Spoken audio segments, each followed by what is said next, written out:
Agro. Agronomist Anthony Shevlin is a cannabis cultivation rock star. With both a degree and experience in the legacy market, he represents a new generation of cannabis growers with plant knowledge and social media savvy. We learn more about his work. Hello and welcome to the Lobsterpot podcast. I'm Dave Barton. So today we have a very special guest joining us from that cannabis kind of cultivation kind of haven that is Denmark. I think it's, people don't necessarily associate cannabis with Denmark, but our next guest can tell you all about that. But he's a bit of a cultivation rock star in this side of the pond. We have Anthony Shevlin. How you doing, sir? Good to see you. I'm doing good, thanks. Hi, Dave. I'm Anthony Shevlin. I'm a cannabis grower based out of Denmark. I've been traveling around quite a bit. I've been in Denmark, Portugal, Spain, Macedonia, Greece, really anywhere in the European continent of cannabis. I've been traveling around to all the different farms, working for them, and meeting very exciting people as I've done that as well. Excellent. So, I mean, how long have you been doing it? How did you kind of get into cannabis cultivation? And tell us more about your story. Well, back in the day, my mother used to be a very big advocate for cannabis.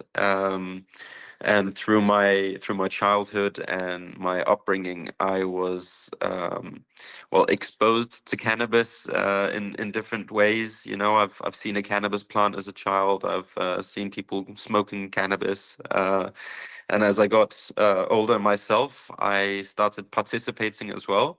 And I started growing cannabis because I thought it was an exciting plant, and that's really when everything kind of took off for me. I realized, well, what an amazing plant it was. It wasn't just something that could get me high and something that could give me good times, but it was just so much more than that.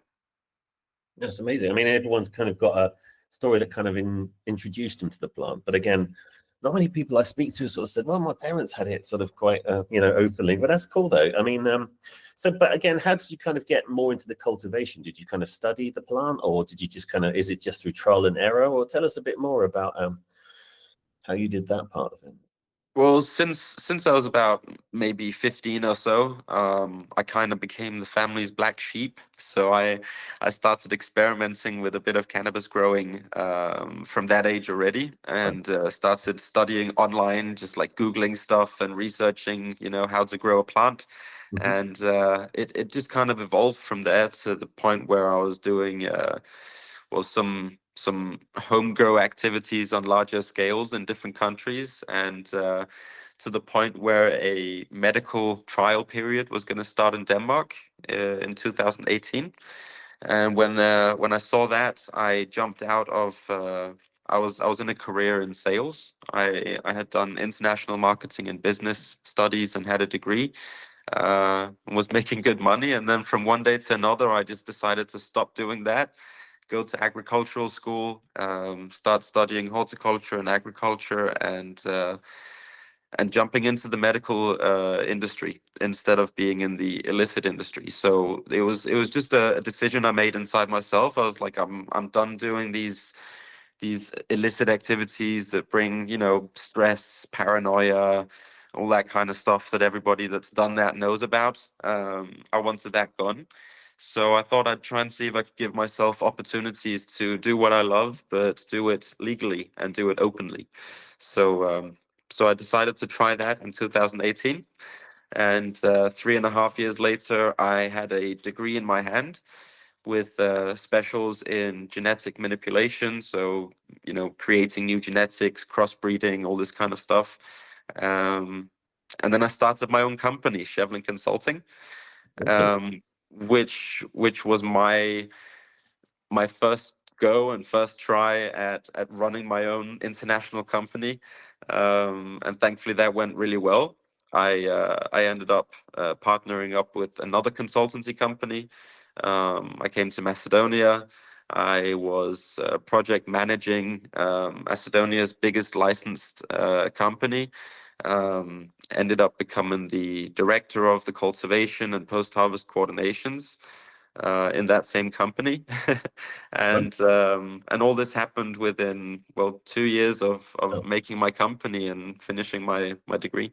wow. So it really kind of took off. I mean, everyone kind of, I guess, depending on who you speak to, but there's always a lot of bemoaning. Oh, the industry's not really taking off. There's not much. We're trying to do things, but the regulations get in the way. I suppose, but it's kind of been the experience that you've had is that actually there's been demand as I guess more countries have come online with medical and recreational cannabis. It's just given you the opportunity to say, well, perhaps there aren't that many people as qualified in the same way from the illicit and from the legal industry with the, like you say, a degree sort of plant science and the experience. So do you tend to find you're quite unique in the skill set that you offer, particularly companies here in Europe? I mean, yes, not when it comes to like the cultivation. I've met tons of other cultivators that are amazing, some that exceed me as well. But in my opinion, I have a very good combination of my international marketing and sales degree, and my agricultural degree, and then also with my specialties in genetics, which gives me another, hand to play on. And then I also just recently, within the last year, took a degree as a junior quality assurance specialist. So I can also do quality assurance work as well. So I've got a very broad spectrum of skills that I can apply to the clients that I go to. So it's not just the plants, it's also the marketing, it's the social media, it's the post-harvest process, it's client relations, it's QA, it's Kind it's of, it's a very, yeah, yeah, from seed to sale or seed to social or whatever you want to call it, that sort of thing. basically yes. I mean, It must there are things where I wouldn't be able to do it all alone. Like I can't do everything alone, but I know my ways around each of the processes, and with good teams behind me at the clients I come to, it's Hmm. it's very easy. I mean, I know absolutely nothing about plant science, but you've created your own strains and things like that. I mean, how do you even do that? What's the sort of process, and what does kind of good look like when it Well, yeah, I've comes to plant at science? this point I have, I think, 27 strains that I've Yeah, created. awesome. Um, some of them are more balanced than others in the way of, some of them have not been fully completed. There's a start phase, and then there's the final phase where you say now it's finished. Some of the 27 are not at the finish point yet, but they're on the way, and I'm some of them have. gonna say, how do you know when they're finished? Well, sometimes you can be very lucky. Good.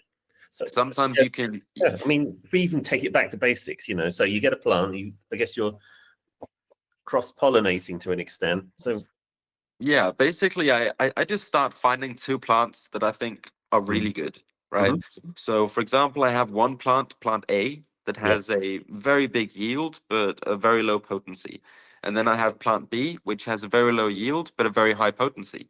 And then I kind of want those two to meet each other, I want those two to complement each other. So my breeding process would start there, in most cases, where I would reverse one of the females to a male plant, which I would do by spraying with what's commonly known as a silver spray. It's a silver oxide spray that you use on the plant, which reverses them, and the plant begins creating pollen. So I would make clones of both those plants first. mhm, Then I would spray the two plants that I have already. I would get the pollen from those. And once the clones that I took from them are big enough, I would then cross pollinate them. So I'd cross the one with the other and the other with the one. And then I would see what came out of that.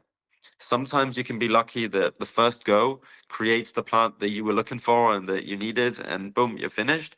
But sometimes you get to a point where it brings some of the traits over, or it doesn't yeah, quite bring the dominant ones over you wanted, and so on and so on, and yeah. that can So it's make not it a high long yield, process. high potency, but you might get low yield, low potency, and I guess you Exactly. you can't engineer. Well, you can, I guess, if you're, again, that's a whole, genetics engineering thing. That's something else, isn't it? But yeah, Exactly. It's random, yeah, but there is a chance. There is yeah. statistical chances for specific Hmm. outcomes. I, But in other cases, I would buy seeds, regular seeds, of the two strains I want to cross, and then I would plant loads of those, and I would find the best female and the best male of the lot, and then I would use those to cross-pollinate each other. So Wow. there are many different ways to do it, but it just depends what the starting point is and what the end goal is as well. Exactly. So again, yeah, when you say that sort of it's not finished, you're still sort of tinkering with the to see if you can get those qualities from both the positive qualities, I guess. Yeah, and then sometimes you get your high potency and you get your high yield, but you're like, I want to see this, but in purple. Right. And Okay.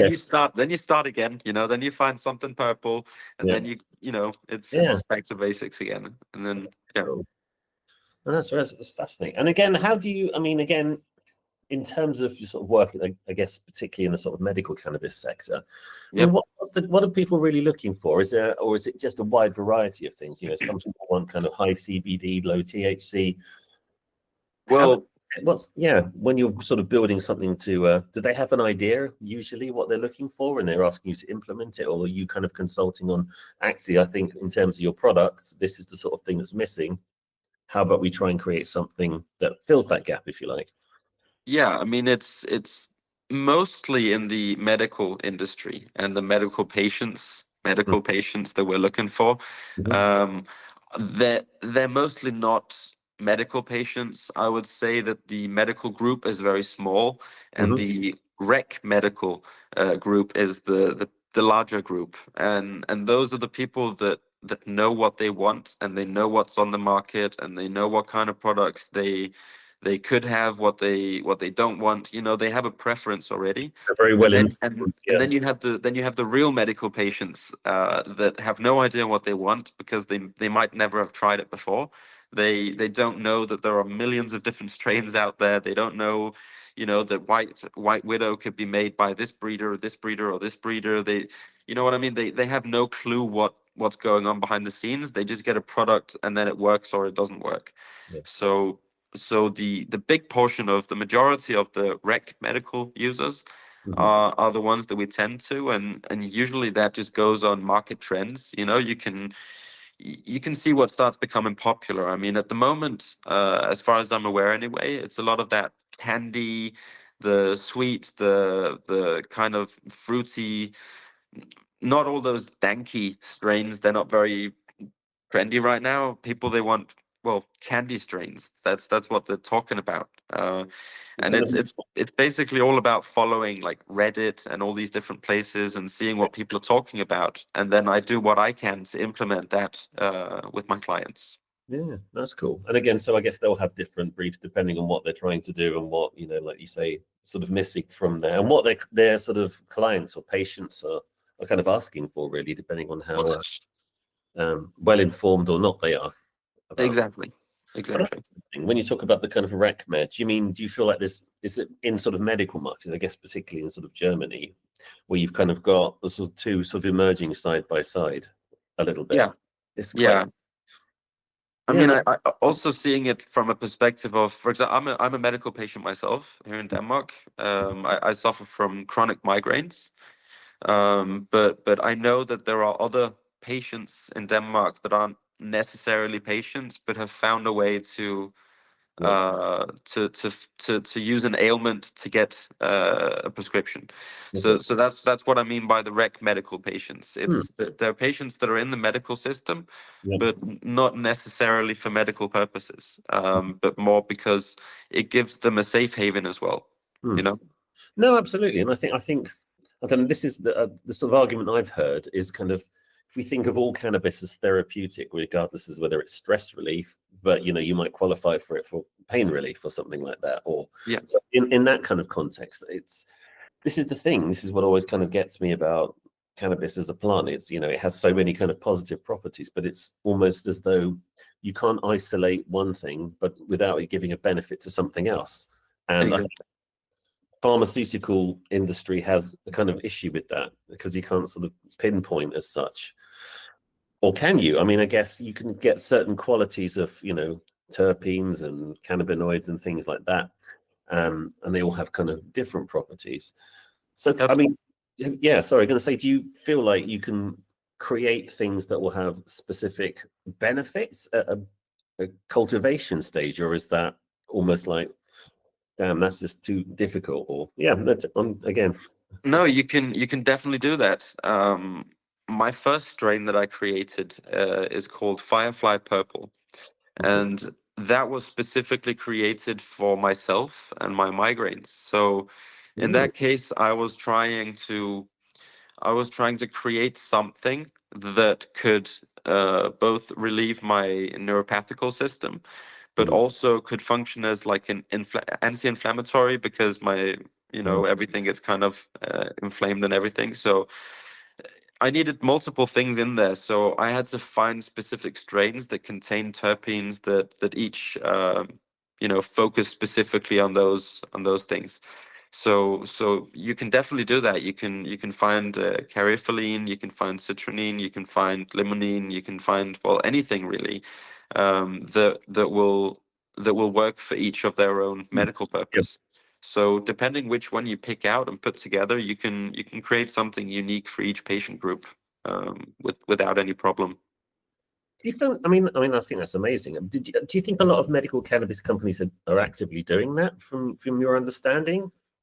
Yeah, I was doing that at, for example, at Occult Organics in Macedonia. I was creating strains there specifically with terpene contents that would help specific patient groups.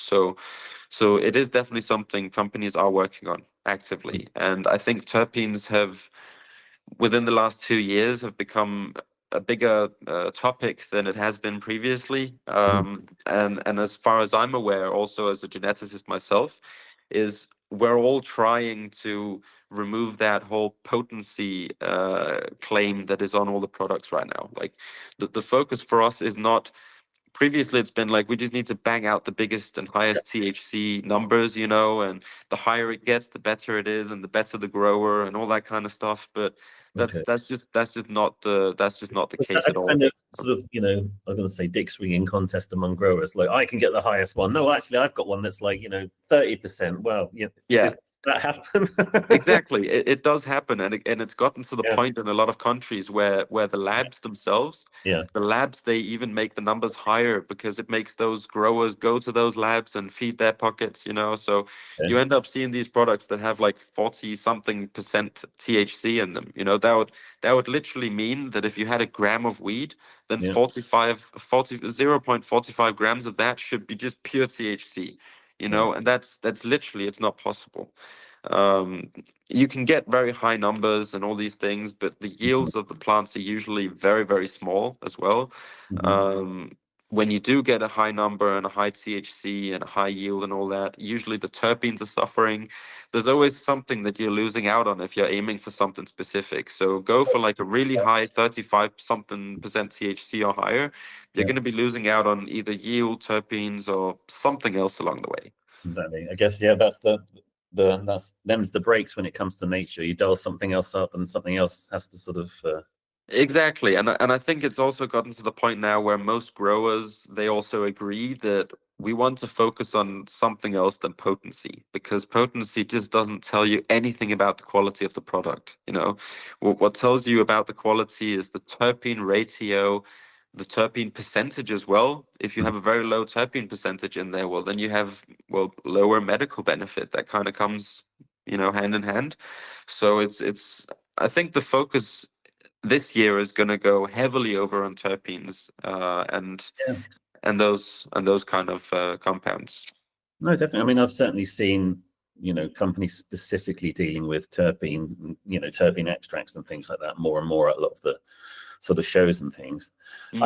I think again, do you feel like this again is being driven by, let's say, consumer demand or patient demand? They're looking for new options. And so therefore, the more informed, like you referred, the rec med sort of patients are sort of saying, the feedback is we want this sort of stuff, and that's sort of, sort of forcing the hand of the companies and therefore the cultivators to go, actually, we need to figure out a product that might have, this particular terpene and cannabinoid makeup, because Yeah. that's what's being requested. So it kind of feeds into itself, I guess, it sounds I, like. I think also it comes out of lack of information for consumers. Okay. So if we take the, let's say the alcohol industry, and then we choose vodka, and then we say that vodka has a 40% alcohol, containing 40% alcohol, and then another company goes out and they say, well, ours contains 41% alcohol, and the other company 42% alcohol. They would just raise the alcohol level of vodka.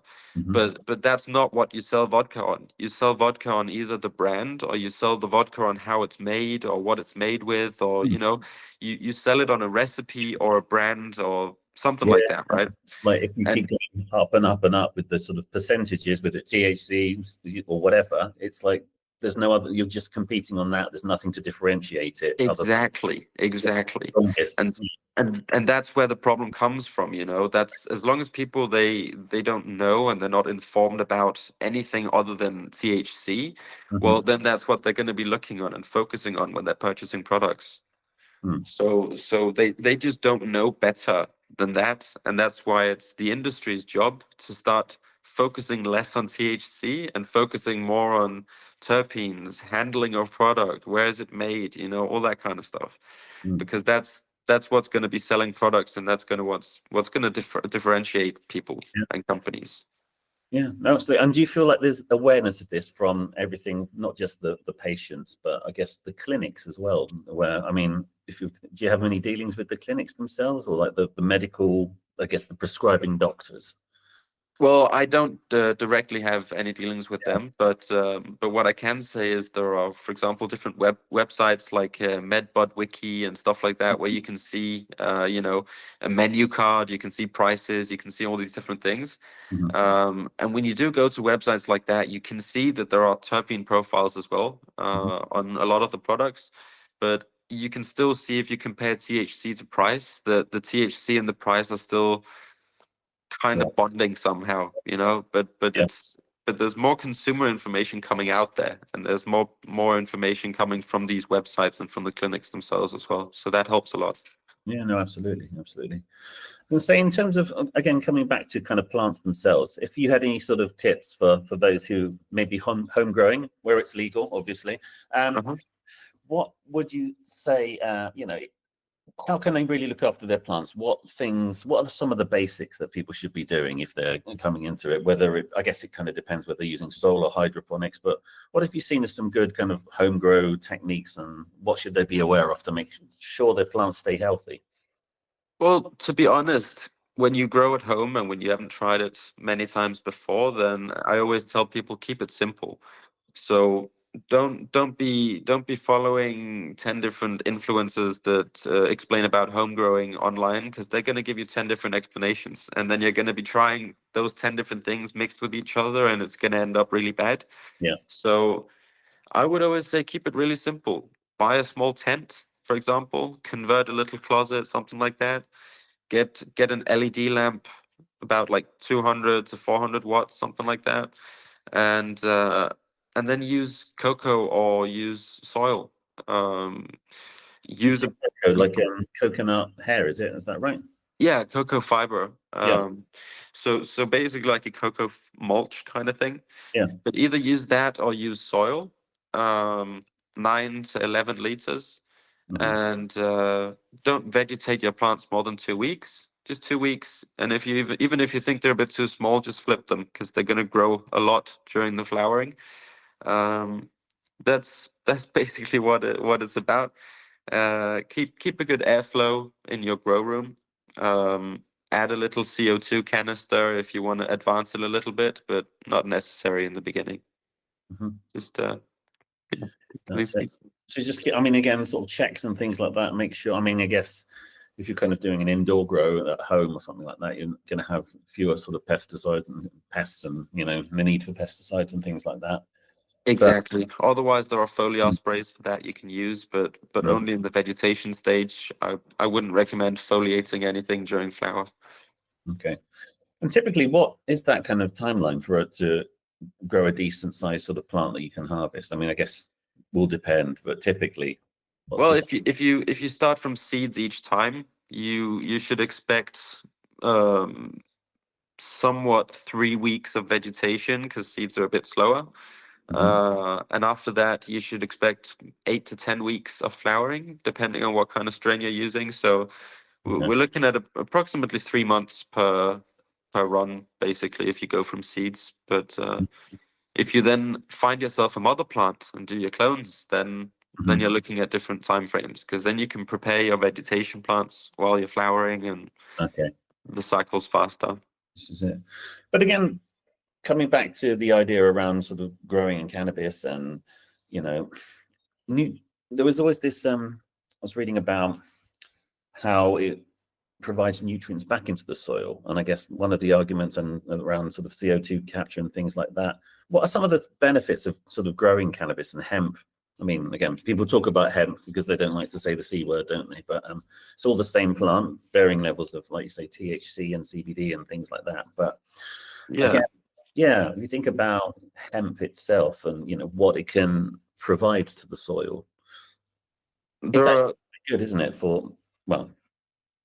I mean, it depends. If you, for example, grow like industrial hemp, like the ones you see in photos, like 5, 6, 7 meters tall and insanely big. Right. Those ones, they can the roots, they work in a specific way. They capture, like all cannabis plants, they work the same way, but those big hemp plants, they grow insanely fast in extremely short time. So you can grow those crops and make textiles and all these kind of things like that in a very sustainable way, compared to a lot of other kinds of fibers that you have to make, because they just grow exceptionally fast. And I'm not really that into the root capture, because I mostly grow cannabis indoors. But as far as I know, the roots, they do gather resources in during the cultivation stage of the plant. And once they cut them down, the roots, they start degrading in the soil and they start giving these things back again. But it's more about keeping a sustainable growth. So they keep the soil healthy and they don't drain the soil the same way as many other crops do. Right. So you can grow the crops there, the same place, the same location, year after year after year, without having to move them around as much. Yeah, cool. No, that's really interesting. I mean, again, every day's a school day for me. So, finding out more about what goes into creating healthy and sustainable plants is fascinating. So, well, me as well. I'm learning constantly. Well, this is it. I guess that's the thing. We always have to be sort of questioning. It's like, is this the right thing? Let's try something new. There's always something new to learn, isn't there? But no, exactly. But that's cool. But no, thank you so much for coming on and sharing a bit of your expertise. It's been an education. And we're going to see you this summer. You're around in sort of Europe, going to any of the shows or any plans? Yeah, I will be going around to some of the shows. I haven't specifically decided on which ones yet, but I will be attending here and there. Very cool. No, I think I'm next going to Berlin ICBC. Fingers crossed. So maybe I'll see you there. So, but thanks a lot, man. Always a pleasure. You're welcome. Thank you too. All right. Okay. Cheers. See you later. Cheers. Bye.